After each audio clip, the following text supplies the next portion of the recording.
Bonsoir Madame, Monsieur, bienvenue sur Al24 News pour cette nouvelle édition consacrée à l'évolution de la situation en Ukraine et nous entamons cette édition par l'annonce du président américain Joe Biden. Il a ordonné un embargo sur les importations américaines de pétrole et de gaz russe afin d'alourdir les sanctions imposées à la Russie. Cette décision a été prise en coordination étroite avec les alliés des États-Unis, a-t-il précisé. Nous ne contribuerons pas à subventionner la guerre de Poutine. Je vous propose de l'écouter. Aujourd'hui, j'annonce que les États-Unis ciblent l'artère principale de l'économie russe. Nous interdisons toutes les importations de pétrole, de gaz et d'énergie russe. Et l'Europe s'est pour l'instant refusé à décréter un embargo sur les importations russes qui assure 40% de ses besoins en gaz naturel et 30% pour le pétrole. Et puis, l'ambassadeur de Russie aux États-Unis, Anatoly Antonov, a déclaré que le degré de russophobie et de haine envers la Russie explosait. L'opération militaire russe a enflammé la russophobie partout dans le monde, de la vie quotidienne et culturelle à la politique, en passant par l'économie. L'ambassadeur russe à Washington a condamné la haine contre les Russes dont le niveau a augmenté sans précédent. Et puis, le Royaume-Uni va arrêter d'ici fin 2022 les importations de brut et de produits pétroliers russes en réaction au conflit en Ukraine, a annoncé mardi Kwasi Kwarteng, ministre britannique des entreprises et de l'énergie sur Twitter. Le géant pétrolier britannique Shell a annoncé mardi son intention de se retirer du pétrole et du gaz russe graduellement pour s'aligner avec les nouvelles directives du gouvernement britannique. British Petroleum avait annoncé dès fin février son désengagement du géant russe Rosneft, dont il détenait 19,75%, sans aller jusqu'à parler d'un retrait total des hydrocarbures russes. Et puis, quel impact cette décision va-t-elle avoir sur la Russie, mais aussi le continent européen? Élément de réponse dans ce sujet signé Mohamed Ali Ben Shaban. En réponse à l'opération militaire russe en Ukraine, les pays occidentaux discutent de nouvelles sanctions contre le Kremlin. Un embargo sur le gaz et le pétrole russe est en étude pour frapper l'économie russe de plein fouet. L'administration Biden pousse auprès des Européens pour imposer cet embargo, sous la pression croissante du Congrès qui prépare un projet en ce sens.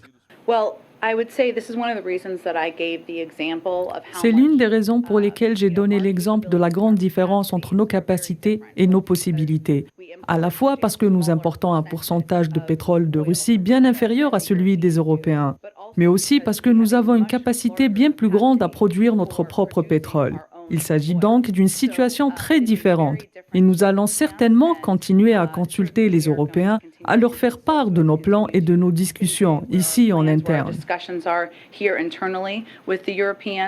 Un embargo sur le gaz et le pétrole russe est en étude pour frapper l'économie russe de plein fouet. L'administration Biden pousse auprès des Européens pour imposer cet embargo, sous la pression croissante du Congrès qui prépare un projet en ce sens. Voire plus. Cela prendra plusieurs années et ce sera bien plus cher pour les consommateurs européens qui seront les victimes principales d'un tel scénario. La Russie emboîte le pas aux Occidentaux et menace d'augmenter le prix du pétrole à $300 le baril, voire même d'arrêter les exportations de gaz vers l'Europe.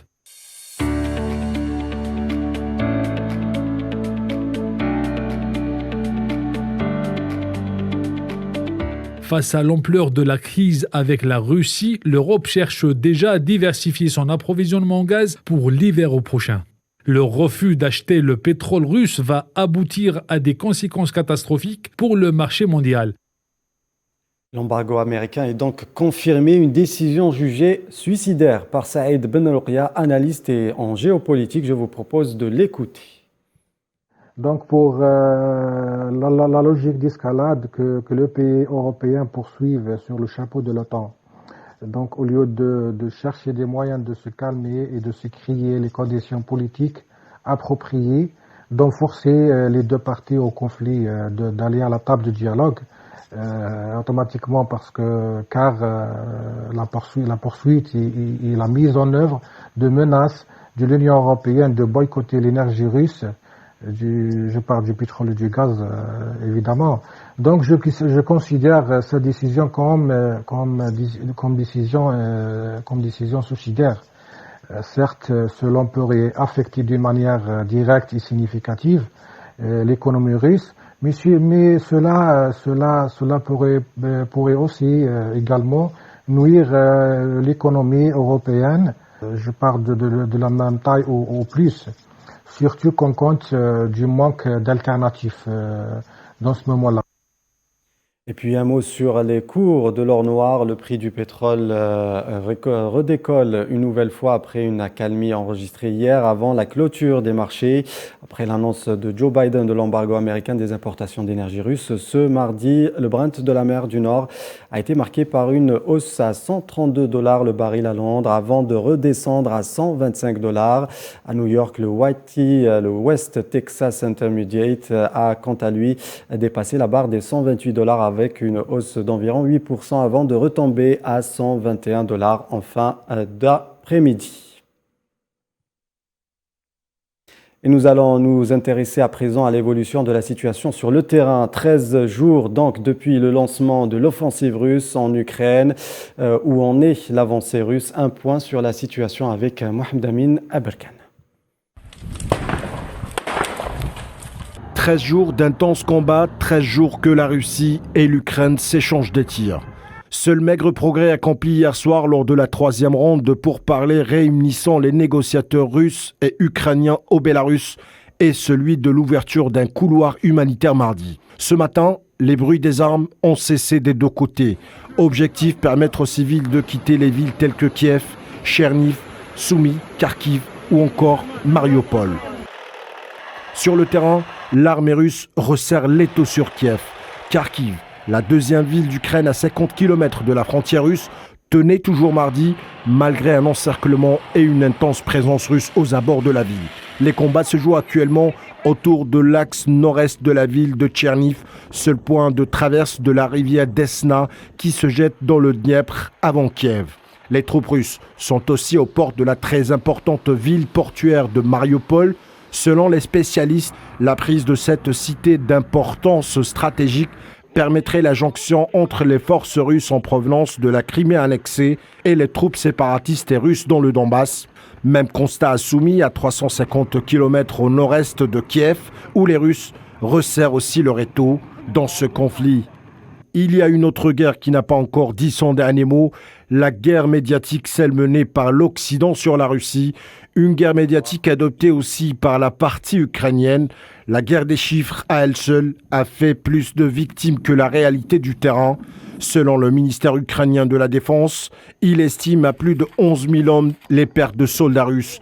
Un bilan qui reste impossible à vérifier, car le dernier communiqué russe lui remonte à mercredi dernier. Un seul chiffre ressort, 498 soldats russes tués. Des morts et des blessés côté ukrainien, il y en a aussi. Mais les chiffres restent aussi impossibles à vérifier. Et le président chinois Xi Jinping appelle à la plus grande retenue dans le conflit ukrainien lors d'un appel avec les dirigeants français Emmanuel Macron et allemand Olaf Scholz a apporté la télévision chinoise, la Chine qui garde de bonnes relations avec Moscou en regrettant le conflit en Ukraine tout en disant comprendre les préoccupations russes en matière de sécurité.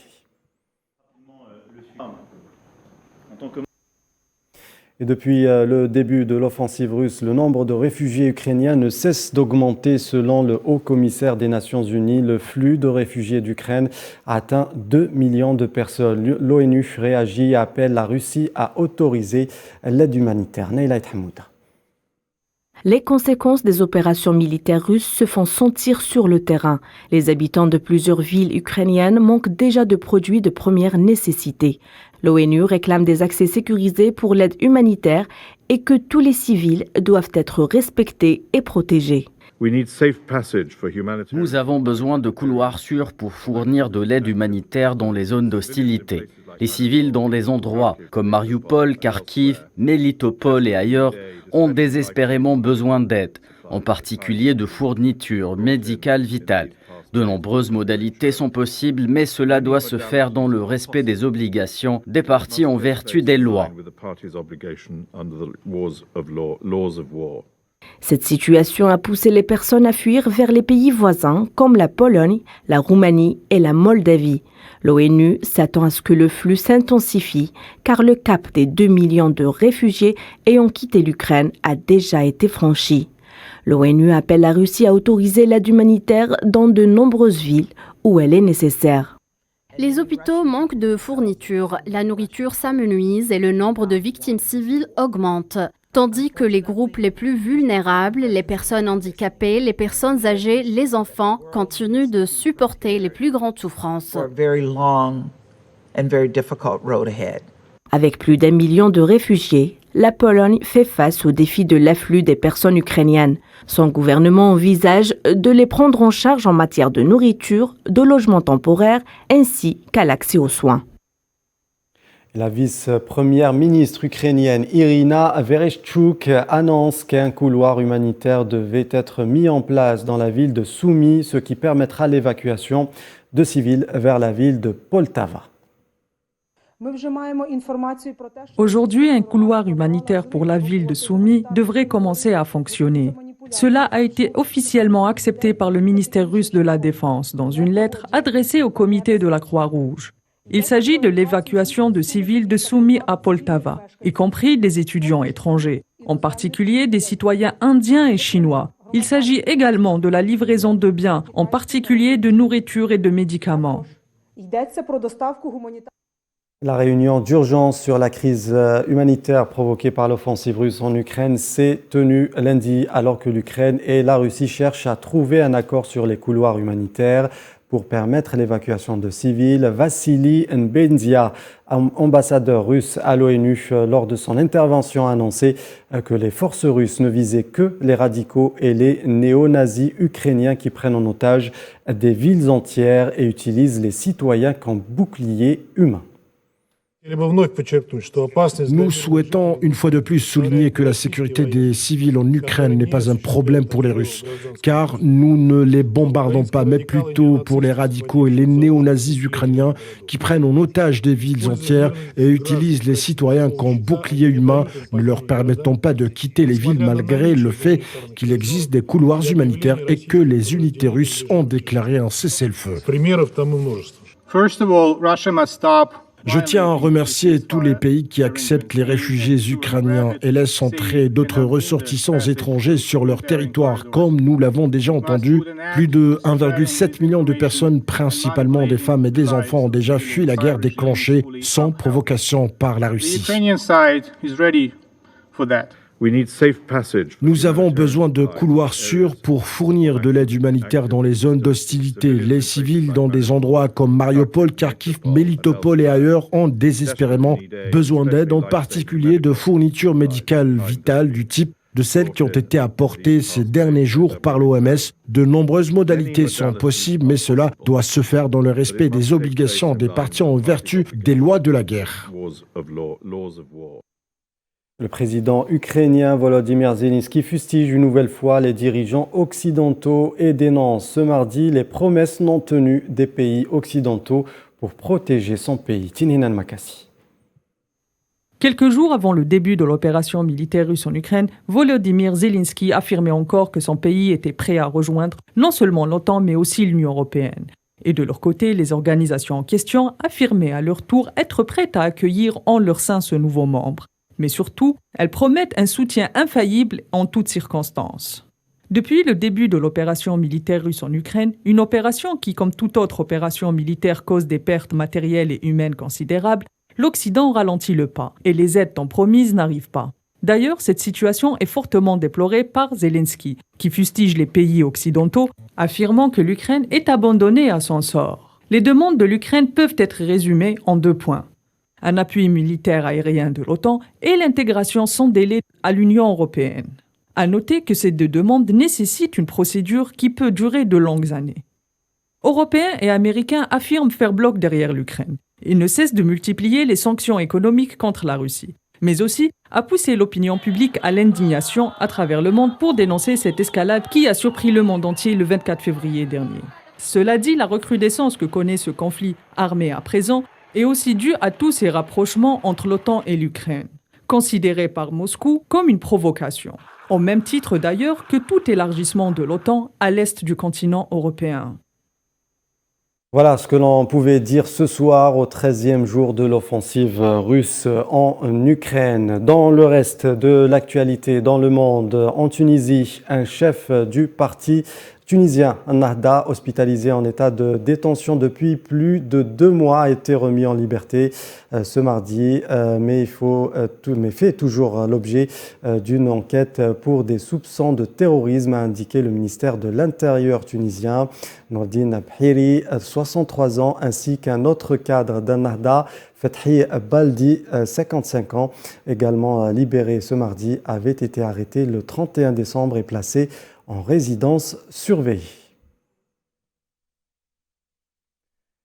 18 personnes ont été tuées ce mardi par une milice dans le nord-est de la République démocratique du Congo, dont 12 dans l'enceinte d'une paroisse catholique où elle s'était réfugiée. La milice Codeco est pointée du doigt. D'après les Nations Unies et les autorités congolaises, ces miliciens sont à l'origine de la plupart des violences actuelles en Ituri, surtout dans sa partie nord depuis fin 2017. Et l'Iran qui annonce avoir placé en orbite un nouveau satellite militaire de reconnaissance au moment où les négociations à Vienne visant à sauver l'accord sur le nucléaire iranien se trouvent dans une phase cruciale. Le 2e satellite militaire iranien dénommé Nour 2 a été envoyé dans l'espace par le lanceur Qased appartenant aux forces aérospatiales des gardiens de la Révolution et placé avec succès en orbite à 500 km d'altitude, a annoncé l'agence officielle IRNA. Le président vénézuélien Nicolás Maduro et l'opposition ont annoncé lundi avoir tenu une réunion avec une délégation américaine de haut niveau présente à Caracas, un peu plus d'une semaine après l'offensive russe en Ukraine. Maduro qui a qualifié de respectueuse, cordiale et diplomatique, sans entrer dans le détail des questions abordées. En Argentine, le ministre de l'économie Martín Guzmán et le chef de cabinet Juan Manzur ont présenté devant le Parlement le préaccord qui doit être approuvé par les députés pour refinancer la dette de l'Argentine auprès du FMI pour un montant de 45 milliards de dollars. Il s'agit d'un programme que nous considérons comme un programme de relance et de réduction de l'inflation. Et par conséquent, nous voulons le respect et notre engagement est de le réaliser effectivement. Nous sommes à un point où nous devons donner une résolution à cette négociation afin d'éviter l'interruption des engagements de l'Argentine, notre pays. Une vision critique du rôle du Fonds monétaire international n'est pas une raison pour encourager un vote négatif à ce moment précis. Direction l'Australie et ses inondations qui frappent depuis une semaine la côte est du pays. Ils ont fait 20 morts selon les autorités. Les prochaines 48 heures seront difficiles, ont averti les services météorologiques. Quelques 60 000 personnes habitant de la plus grande ville d'Australie ont été priées d'évacuer leur domicile ce mardi en prévision de soudaines inondations dans de nombreuses parties de Sydney selon les services de secours. Économie en Algérie, la promotion des exportations rime avec développement du commerce international maritime, l'ouverture de nouvelles lignes comme préalable à la relance du commerce international avec les pays de l'Afrique de l'Ouest et du Moyen-Orient constitue désormais une priorité nationale. Khair Dembotash. L'Algérie part à la conquête des axes maritimes les plus stratégiques de la région MER. Nouakchott, Dakar, Doha ou encore Dubaï. L'Algérie met les petits plats dans les grands pour renforcer son réseau de lignes maritimes, tant la pénétration de nouveaux marchés jugés stratégiques par les hautes autorités du pays en dépend. Le transport maritime représente 95% du commerce international du pays. En termes de trafic de conteneurs, l'Algérie ambitionne de renforcer ses exportations à travers une présence accrue dans plusieurs pays et régions cibles. La ligne reliant désormais Alger à Nouakchott cristallise à elle seule la volonté de l'Algérie quant à l'ouverture d'une brèche sur l'Afrique de l'Ouest. Inaugurée lundi au port de l'Amitié, la nouvelle liaison permettra entre autres de densifier les échanges commerciaux en provenance et vers l'Algérie et de booster les exportations de produits locaux. L'événement en soi a beaucoup de signification. Il a d'abord une signification toute immédiate qui est l'impact économique et commercial qu'engendrera cette desserte. Parce que opérateurs économiques algériens et mauritaniens se complètent. Nous avons besoin de beaucoup de choses de la Mauritanie et la Mauritanie a besoin de beaucoup de choses de l'Algérie. Évoqué lors de la dernière visite du président Abdelmajid Tebboune au Qatar, le dossier de la ligne commerciale Alger-Doha est mis sur rail avec un nouveau round de discussion à Alger entre le ministre du Transport Aïssa Bekkay et l'ambassadeur qatari à Alger Abdelaziz Ali Naama. Mais point de commerce international sans réseau bancaire national implanté dans les zones cibles.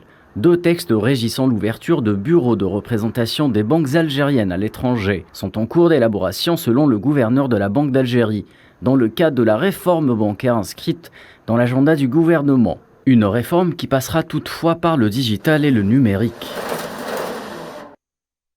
De la culture, pour clore cette édition, le musée national irakien a rouvert ses portes au public lundi à Bagdad, accueillant des dizaines de touristes et visiteurs irakiens.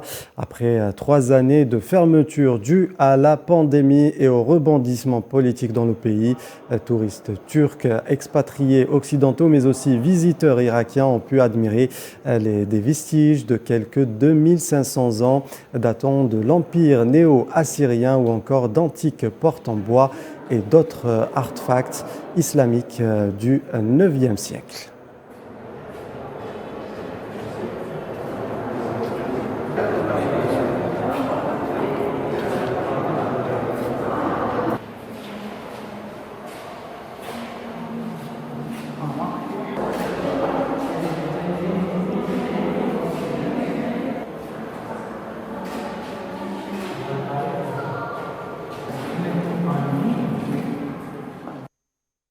Fin de cette édition, merci de nous avoir suivis. Tout de suite, vous avez rendez-vous avec l'info du ciel, la météo présentée par Amal Amzienne Zitouni. Bonne suite des programmes sur Al24 News.